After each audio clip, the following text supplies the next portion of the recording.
Shaytan sets his throne on water. You know that hadith, right? And he basically gives incentives to his helpers from the jinni. Whoever does the best job today in misguiding Muslims, I will place the crown with my own hands on your head. Disperse. Then the jinn would disperse to do their mischief. The shaitan, he sits with his shayateen, they're giving him reports. So one shaitan says, I made this man commit zina. And shaitan, he just hears him. This is in Bukhari and Muslim, so it's a sound hadith. And another shaitan comes and says, I made this man steal. I made this guy do this. I made this guy do that. I made this woman do this. I made this woman make, remove her hijab. So they keep on, submitting their reports to him. And then one shaitan, one guy comes and say, I made one man separate from his wife. And he says, you're the man. Anta, come, anta. And then he will bring him and says, sit next to me. You're my beloved one. This jinni will stand up and say, today I was able to separate a husband and a wife. You know what Shaytan will say? Ni'ma ant. You are my man. Come out. And crowns him. Hadith Sahih Muslim, Hadith Jabir. Reflect upon this. Smoking weed is haram. Killing is haram. Adultery is haram. Name any sin you want. Divorce is not haram. Divorce is not haram. Why is he so excited? He's so happy about divorce. Why? Your enemy always likes to do what? Divide and conquer. Now he is able to divide the first unit in the community. Because look at your community. The community is made of what? Units. Imagine a wall, bricks. The family is the first brick in the community. The first unit. Becomes then easy to divide the community, divide a congregation.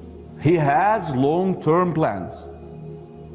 The one who separates between a husband and a wife, he is most beloved to Shaitan. Be careful. Don't let the Shaitan trick you.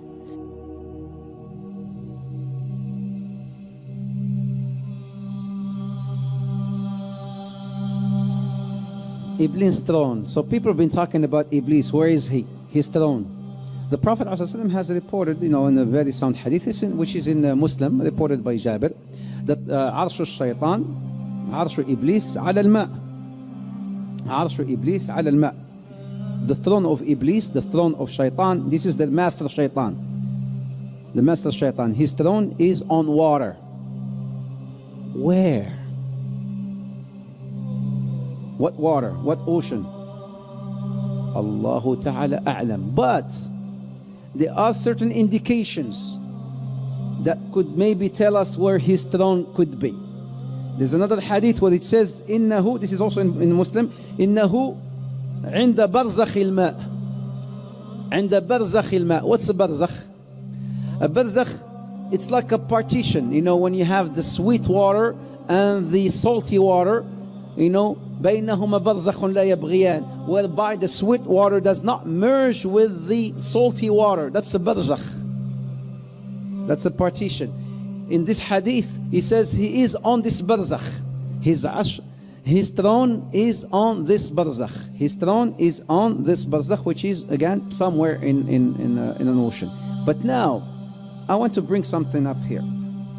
Have you heard of Triangle of Bermuda? What happens there? Something that nobody could still explain up till today.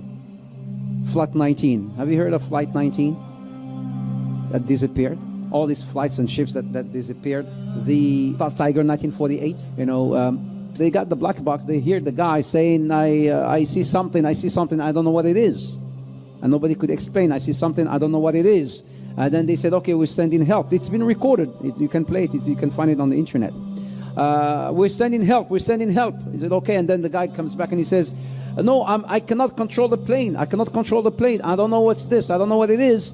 And then he goes back again and he says, don't send nobody. Don't send no one. Nobody can help. Don't send no one. And then he just, after some time, disappeared. It's not only one flight, but there's so many flights that disappeared and ships that disappeared off of this Bermuda. So some said, does that mean that maybe the throne of Shaytan is there? Allahu Ta'ala A'lam, but it could be.